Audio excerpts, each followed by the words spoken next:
한자이야기 낱말이야기 275번째 시간입니다. 이번 시간은 우리가 주위에서 자주 듣고 보게 되는 재벌이라는 그런 낱말을 한번 살펴보겠습니다. 돈 많은 사람, 재벌이라 하죠. 네, 좀 과장해서 좀 부자를 재벌이라 하기도 하고, 실제로 또 큰 재벌이 있고, 그렇죠. 이것이 한자로 어떻게 되고, 또 이 벌이라는 낱말이 무슨 글자이고, 관련된 낱말이 어떤 게 있는지 한번 살펴보겠습니다. 네, 재벌은 재물재와 공훈벌 또는 문벌벌 이렇게 되겠습니다. 재물은 뭐 쉽게 하면 재화, 돈 이런 것을 얘기하죠. 그래서 조개패가 들어갑니다. 조개패는 돈을 옛날에 일시적으로 조개를 가지고 돈으로 쓴 적이 있죠. 물론 아무 조개나 한 것은 아닙니다. 돈으로 쓰는 조개는 좀 정해져 있습니다. 예전에 제가 몇 번 설명을 드렸습니다만, 그래서 조개패가 나오면 돈과 재화를 표시한다. 그리고 재주 재자가 들어가서 발음으로도 연결이 되고, 또 이것은 재주가 많다 하는 것이에요. 재주가 많은 것은, 재주는 좀 귀한 것이죠. 그래서 돈과 귀한 것이 합쳐져서 재물이다, 재화다 이렇게 얘기를 하고 있습니다.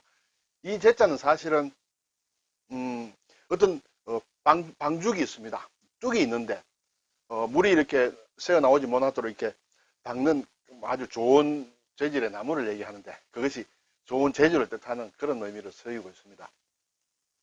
벌이란 것은 우리가 무슨 벌, 학벌이 좋다, 뭐 군벌이다, 또는 재벌이다, 문벌이다 이런 얘기는 많이 하는데 글자로는 아마 잘 보기 힘들 그런 것입니다. 공훈을 세웠다, 아주 전쟁터에 나가서 공을 많이 세웠다, 또 훈장을 받는다, 뭐 그런 것을 뜻하는 벌이기도 하고, 또는 집안, 가문을 얘기하는 그런 벌이기도 합니다.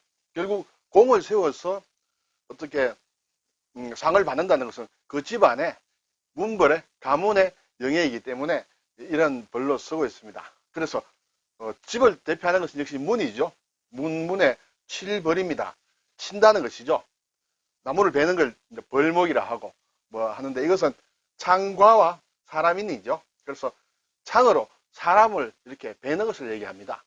네, 그래서 칠벌입니다. 그래서 전쟁터에서 많이 쳤다, 사람을 적군을 많이 죽였다, 뭐 이렇게 해서 하면 훈장을 받지 않습니까? 네, 그래서 그러한 집안, 공을 많이 세운 집안, 그것을 뜻하는 그런 벌입니다.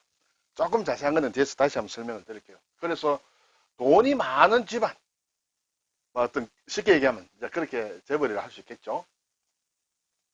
사전을 보면 재계는 경제를, 돈을 만지는 그런, 또는 경제나 어떤 상업이나 이런 데 종사하는 사람을 얘기하죠. 재계에서 큰 세력을 가진 독점적 자본가, 그리고 기업가의 무리를 얘기한다 이렇게 되겠죠.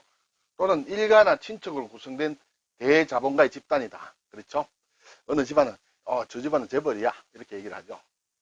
그리고 기업, 순수하게 기업 조직의 형태를 보면 기업이 서로 제휴하는 것, 높은 차원의 기업 결합 형태다 이렇게 해서 어떤 모기업이 있고, 또 그것을 출자를 해서 자본으로 연결돼서 자회사가 있고 또 손자회사가 있고 해서 그런 큰 그룹을 이렇게 재벌이라고 한다. 그걸 좀 어려운 영어로는 콘체른이라고도 합니다만, 그런 것을 재벌이라고 한다.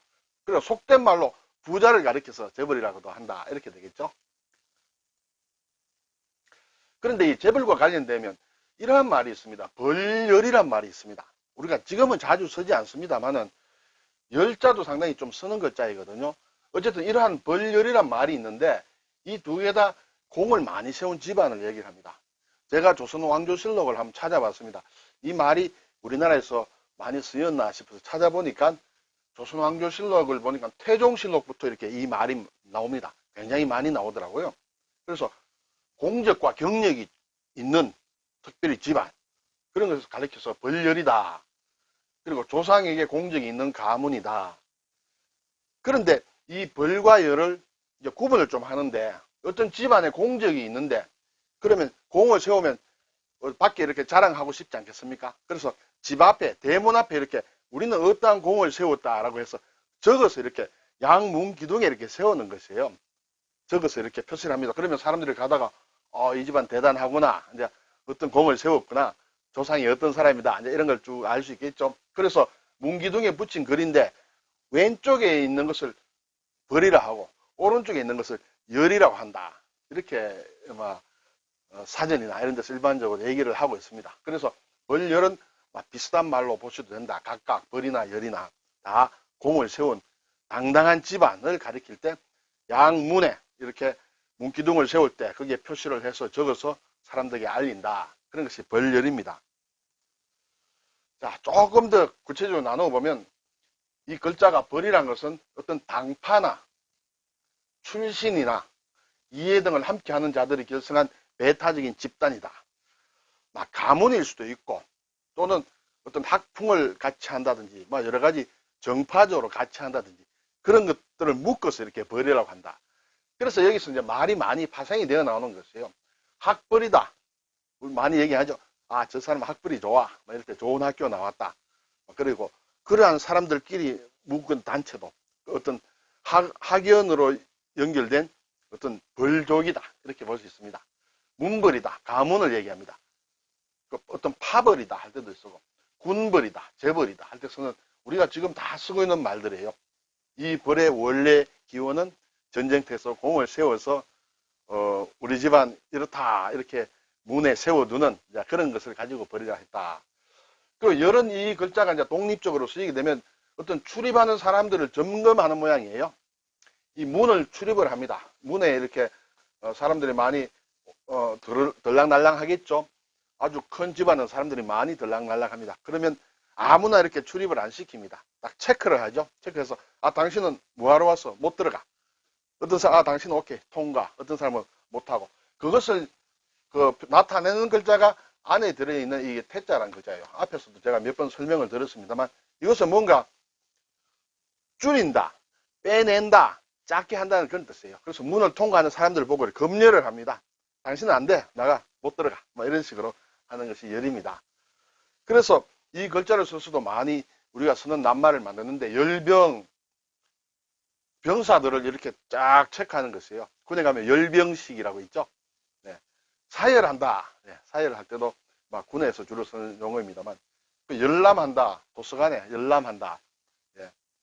검열을 한다. 교열을 한다 할 때 쓰는 이 열자가 되겠습니다. 그래서 벌열이란 글자가 좀 복잡하게 생겼지만 우리가 쓰는 낱말을 많이 구성하는 그런 글자다. 이런 걸 알 수 있겠습니다. 그리고 재벌이라고 하면 사실은 일본이 좀 우리보다 먼저 산업화가 되었기 때문에 재벌이 먼저 생겼습니다. 그리고 일본의 재벌은 대단했죠.